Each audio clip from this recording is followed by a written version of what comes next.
Good afternoon, everyone. Thank you for everyone who's either tuning in live or is going to be watching this at a later date and time. I am Brandon Townsend, the College and Career Counselor here at Appoquinimink High School. And with us today is Tech Sergeant Goldwitzer from the Air Force Reserve. And she's going to present for a little bit just about the various opportunities that are provided to students or folks throughout the state through the Air Force Reserve. And we may have a couple of questions and answers towards the end. I will also add Tech Sergeant Goldwitzer's contact information to the comment section of this YouTube video afterwards. So any students who watch this or parents who would like to reach out to Tech Sergeant Goldwitzer can do so just by using the email and phone number. And the phone number is already on the screen. So I just want to get right into it and hand it off to you. Thanks for joining us today, Tech Sergeant, and you can hop right into your presentation. Perfect. Thanks so much. So I am Tech Sergeant Goldwitzer, the Newark, Delaware Reserve recruiter. So my zone goes out to Middletown, Hartford County, almost to Lancaster, and a little bit of Jersey. So pretty wide range of area that I cover. So I get folks from all 4 states. So pass my number along, the 302-363-2190. And what we'll do is just talk about how you start your process with the reserve. So the biggest questions I always get is, how do I get started? So we'll go to the next slide here. My first time using this.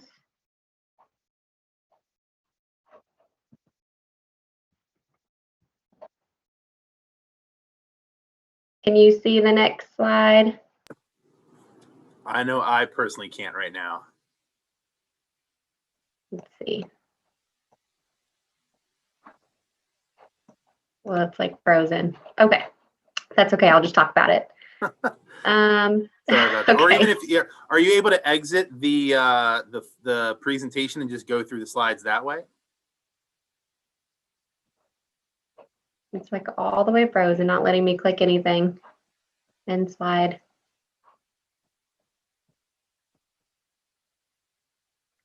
Try to hold off delete here.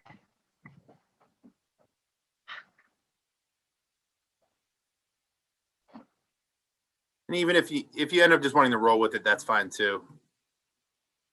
Okay, I'm not sure why it's not letting me exit out of the. Let's see. There you go. I can see your screen now. Okay.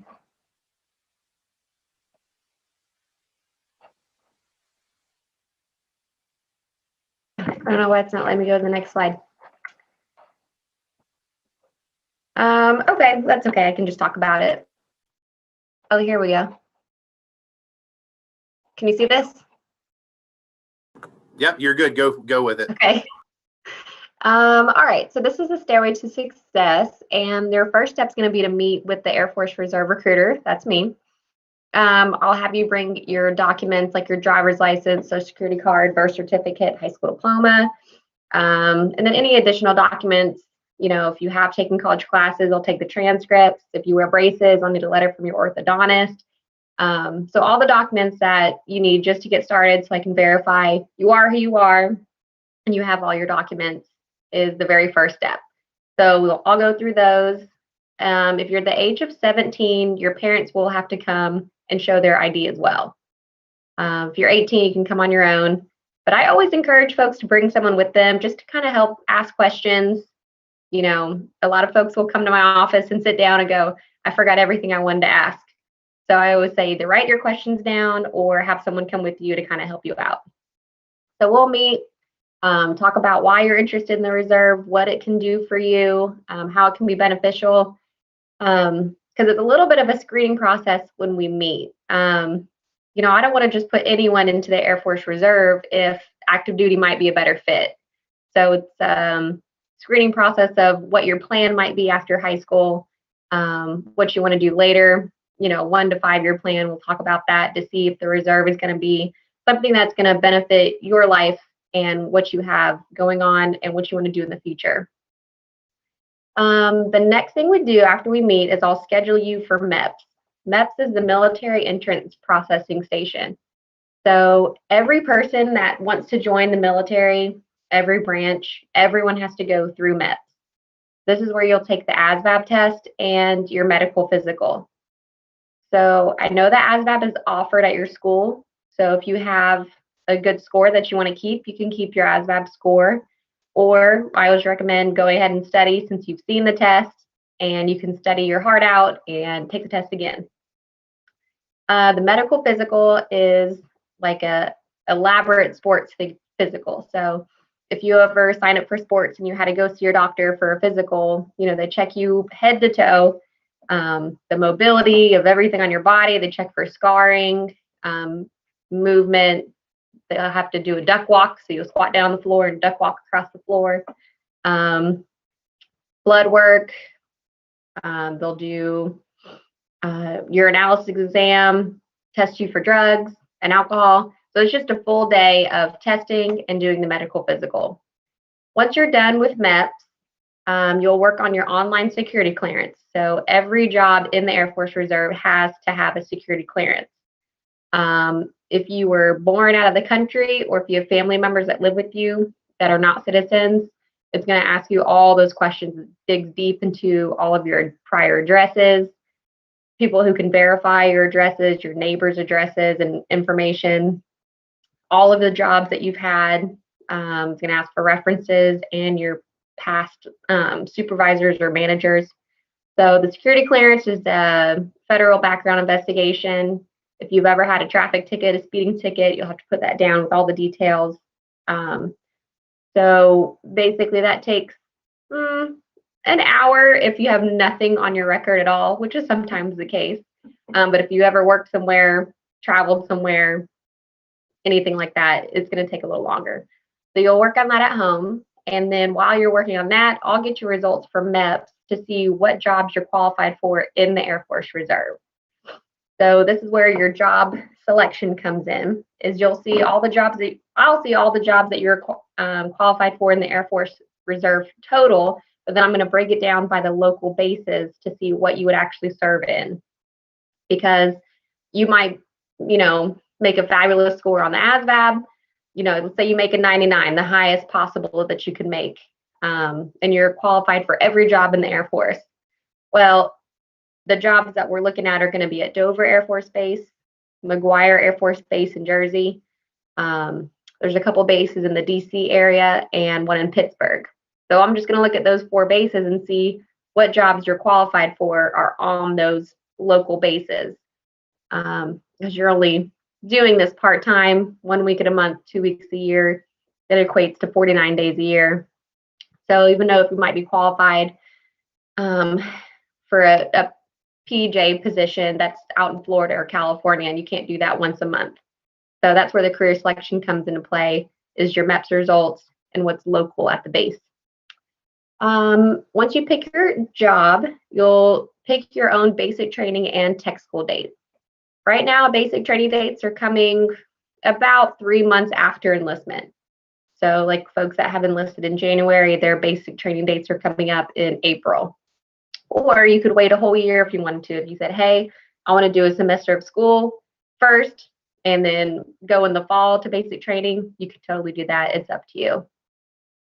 So basic training is 8.5 weeks. Tech school is anywhere from 2 months to a year, just depending on the job. So those are consecutive. So you'll go to your basic training, stay there in the training location, and attend tech school as well. I said that a little bit weird. So you'll receive your basic training and tech school dates and then do your enlistment. So everything is done before you ever sign. So you'll know what job, where you'll serve, and your training dates, and then you do your enlistment. So your enlistment is just your swearing in, signing the contract, and then your basic training dates come after that. In between, we have a training flight. So let's say you do say, oh, I don't want to go to basic training for a whole year. I want to wait and do a couple semesters of college, or I got a new job, or what have you. So what you can do is use the training flight. You'll still get paid. You'll start getting paid. It's points towards retirement. You're basically participating in the reserve in a training status until you reach your basic training dates. They'll help you learn how to march, do reporting statements. It's just prepare you for basic training. We'll do a fitness test and go over the rank structure, all the things that kind of set you up for basic training, so we don't just throw you out there and say, okay, here you're in basic training getting kind of like under stress or getting yelled at, so you should just know this stuff. We like to prepare people so that they know what to expect and get there and are more successful in order to graduate basic training. So that was a lot. So this is the Stairway to Success to kind of break down the process of just getting in. So we meet, you go to MEX, you pick your job, pick your training date, and do your enlistment. So slide here. So part-time. First, let's talk about what's the difference in reserve and guard. Both entities are part-time, 1 week a month, 2 weeks a year. Basic training and tech school is all the same. The difference is whether it's state funded or federally funded. So the reserve is federally funded. That's why I can choose from bases all around the area. With the guard, you're only looking in just out of state. So the differences are going to be where the pay comes from. So if you're in the guard, you're looking at state funding for tuition, or pay, promotions, training, stuff like that. You can only go on orders or get your training done if there's money available with the state, which obviously they allot it ahead of time. But there are instances where and you'll have to pick up that cost on your own until the next rotation of the state funding comes through. With the reserve is federally funded, so we have a standard rate of what we pay for college across every state. Also, your 1 week in a month, 2 weeks a year are never going to change. It's always the same because it's going to be federal funding. So that's the biggest difference in guard and reserve. There is a misconception that the reserve will move you to where they want to move you and you'll just be assigned to another base. That's not the case. If you want to stay a reservist in one base for 20 years, you absolutely can. If you want to apply for a different state, you absolutely can. So it's really is pretty flexible once you get your foot in the door and take care of all your initial requirements. Once you're a fully qualified airman is what we call it, you can apply for other jobs, you can apply for other bases, work towards promotion. You can really navigate your own career, how you see most fitting to where you are at that time in your life. So we have part-time, so that part is similar, but also flexible. The education benefits, I have a page coming up soon, so we'll talk about that. Medical insurance, this is kind of for high schoolers, so I'm sure they're all covered under their parents, but just having that idea that later on when you do want to leave your parents' house and you're over the age of 26, what am I going to do for medical insurance? It's an option. And the flexibility of being able to just use this at your own pace in life. So this is the pay that you'll receive for your 1 week in a month training. When you come in, let's say you come in as an E1, for 1 weekend of work, that's 2 days, you're going to receive $220. As you rank up or have more time in, you can look this up on the just the internet with the federal pay chart, reserve pay chart. Obviously, as you go up in time and in rank, your pay will increase for your 2 days of work. So for a part-time job with medical benefits options and help paying for college, it's not a bad check. All right. So for your educational benefits, the standard Montgomery GI Bill Select Reserve is what the reserve has for you. Now, if you kind of sit on this and don't use it, you can go and change it into the post 9/11 GI Bill. And that's after you serve 180 days on active duty status. So let's say you come back from tech school and your supervisor says, hey, can you stay and work on base for 4 to 6 months? And you say yes. So that puts you on orders. You're on active duty orders. The time will build towards the eligibility for the post 9/11 bill. If not, you'll use the GI Bill Select Reserve, and over a time of 36 months, it's about $14,000. Certain jobs have a kicker. That's an additional $12,000. Right now, kicker positions are mostly maintenance and transportation. So if you have plans for college, and you're open to what jobs have the most benefit money-wise, I would recommend going with something with a kicker, because you're only working 39 days a year for an additional 12,000 towards school or just in your pocket. And the Air Force Reserve Tuition Assistance Program, this is active duty and reserve. So this is an annual $4,500 that goes directly to the college. As long as you're enrolled, you can use this every year for 20 years. So the main difference is you have the $4,500 goes directly to the school every single year. Then the Montgomery GI Bill is only 36 months, basically the time it takes to have a degree or to obtain a degree. And this amount goes to your pocket. So this goes to school and this goes to your pocket. So if you go in-state to something like Delaware Tech, this tuition assistance will almost cover it. And the GI Bill will be mostly sent to your pocket. Okay, so then we have the medical insurance. This is actually 2018, but if you go to TRICARE, you can look up family plans. And that's all I have for a PowerPoint presentation, because I like to leave room for questions and discussion. Okay, if you want to put your contact screen up there, actually, just so while we're talking, the people can see in the video, just so they have the phone number. So yeah, I mean, a couple of questions. So what would you say are the top couple of career paths or jobs that people are seeking when they're looking at Air Force Reserve? So it really depends on the audience that's coming in, because it's the ASVAB score that determines a lot of jobs you're qualified for. Usually, typically, a high schooler is going to score in the low, probably 30s and 40s. That's just how the test is. It's kind of a life-based experience as well. So if someone's not familiar with mechanical, electrical portions of the test, and they don't do that, messing with cars on the side or know that type of stuff already, there might not have a high score. So it's kind of be, what do you qualify for? And your options might be limited. Some of my older applicants who are like in their 30s, they have their degrees and their master's degrees and they're experienced in life, tend to score higher, and the job opportunities change a little bit.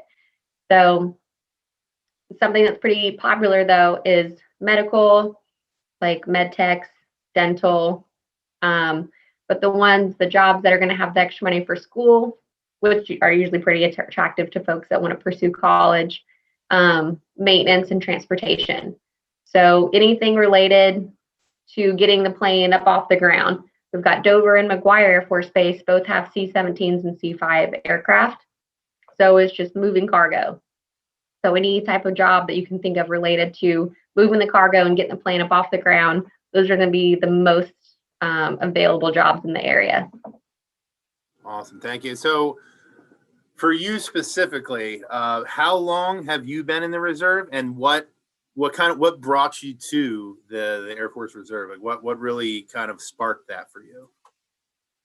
I started out active duty right out of high school. So I joined when I was 18. And after 4 years of being in public health, I wasn't really enjoying the job. So there's a program where once you've served so long in active duty, you can transition into the reserve and start your GI Bill.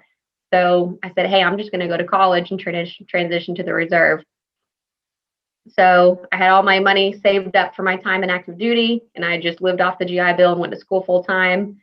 While I was in the reserve, I switched over to being a C-17 loadmaster, finished my master's degree, and basically traveled the world for like 5 years, just moving goods everywhere. So going into that, to active duty initially, really was so I can get out of my parents' house. I didn't have a job, and I needed a direction in life. So it ended up being nice where I could switch jobs. This is my third job. I'm applying for my fourth job this summer. So it's just a constant opportunity openings. The more you progress, the more things that you can go for. So you're able to just build your career as you want. And I think that's, what's been great about recruiting is that I can share that story, that you're not stuck in one job for your entire contract. You're not stuck in one position or one schedule. You can move around and do as you please. And I think that's a really important message for students to hear, to know that like there is flexibility, right? And I know that was on one of your slides, but that they can, they can take one route, and that they feel like that's eventually not the route that they want to stay on. It is okay, and there are opportunities for them to change the path. So I think that's really, really good for students to hear. What's been one of the most challenging things you've seen or faced or experienced through your service? Initially, switching jobs can be a little bit difficult because what I had done is go from public health, which was a desk medical job, to a C-17 loadmaster, which was outside in the weather, working with heavy equipment. I was usually the only female. It was a kind of a wild schedule, getting adjusted to it. But now all that experience has been something that has just developed me professionally and personally, and put me out of my comfort zone. So I think that's probably what the key is doing something that makes you uncomfortable, but eventually you have all kind of lessons learned and things that you can use in the future and share with others. So I knew I wanted to do something different. I didn't realize it was going to be so different, but it ended up being one of the best things that I ever did. And so I know, that could kind of fit into the answer for this question as well, I guess. But so, one, or it doesn't have to be the most, but something or the most positive or rewarding memory you have so far of your service, or something that just sticks out to you as like, oh, that may have been one of my favorite days of making this decision. Oh, absolutely. One that pops in my head immediately is when it was my first year as a loadmaster in C-17s, and I was flying out of Charleston, South Carolina, and we were basically shipping these giant pallets of rice meals. And half the time we don't know what the stuff is for. We just are worried about the safety and integrity of the aircraft. So we, put the stuff and we ship it. Well, about 2 weeks later, we didn't realize that PA was in contact with where we were shipping the goods. And they ended up sending us pictures of orphans eating the rice meals in the orphanages in Haiti. And we're like, wow, like we fed these kids, so it was a really impactful, like, okay, I'm making a difference. I can see the result of the things that I'm doing on a day-to-day basis. I think that's a good example of, at the time you all were transporting that and loading that, like you didn't know what the purpose of it was, right? You said like, we don't necessarily know. We just kind of, it's do your job. But it's really nice to know that by doing your job down the road, or whether it's immediate or down the road, like you're helping people, right? And you're doing something Exactly. that's positive. And so that's a great story. I love that. So thank you for sharing that. So, I know if we have our students, especially right now, if they're seniors and they have an interest, they need to reach out to you. They can contact me if they want me to send them the information. I know it's right here on the video that they can call you. For some of our students who may be, a little bit younger, not 10th, maybe even say 11th grade, like what are some things that you would recommend that they focus on or do if they, even if they're not considering military as one of their paths, but that they want to keep it open as an option? Definitely studying for the ASVAB, and obviously your college diploma, you need that for everything. So even if you're not interested in school now, you might be later, and really any job that you apply for, you have to have your high school diploma. So if you're interested in pursuing a trade, which I think is great because not college isn't cut out for everybody, you can kind of interlink your skills with a trade that you pursue with something in the military, whether it's an admin, auto. You can always take what you have and put it on a resume and use those skills in general. So a lot of people say, oh, I want to do in the reserve the same thing I'm doing on the outside. Well, you got to think of what's setting you apart from your peers or who you're working with. So if you're all working on, vehicles and you're an auto service tech, and then so-and-so is doing the same thing in the reserve. Well, then what if someone else is a security forces in the reserve and they have all these other training and field and experience that they can bring towards the table. So thinking about how things can integrate together and just using your experience in total. Awesome. Thank you. Yeah, that's all I had as of right now. Is there anything else you want to share or just say to any of their students or families that may be watching if they're interested? Just do lots of research. You know, you've got 5 branches to choose from: guard, reserve.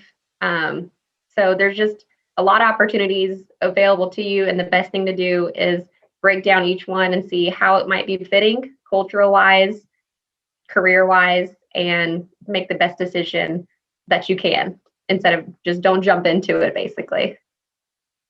Yeah, I love that. Like getting getting an information from a number of options and then making the best informed decision, right? Yeah, that's awesome. Thank you. So I think that's all I have for now. If you want to hang on with me for a minute, I'll end the live stream and then we can kind of circle back. But thank you to everyone who has tuned in or is going to tune in. Again, it's Tech Sergeant Goldwitzer. She is in Newark, right in, I believe, oh, that's right on me, the Newark Shopping Center. Perfect. So the number is right there, 302-363-2190. And I will also make sure that Tech Sergeant Goldwitzer's email is available for anybody who reaches out to me directly. So thank you all very much. And we hope you got some really good information from this. And thank you, Tech Sergeant Goldwitzer, for joining us today. Thank you. Look forward to hearing from you.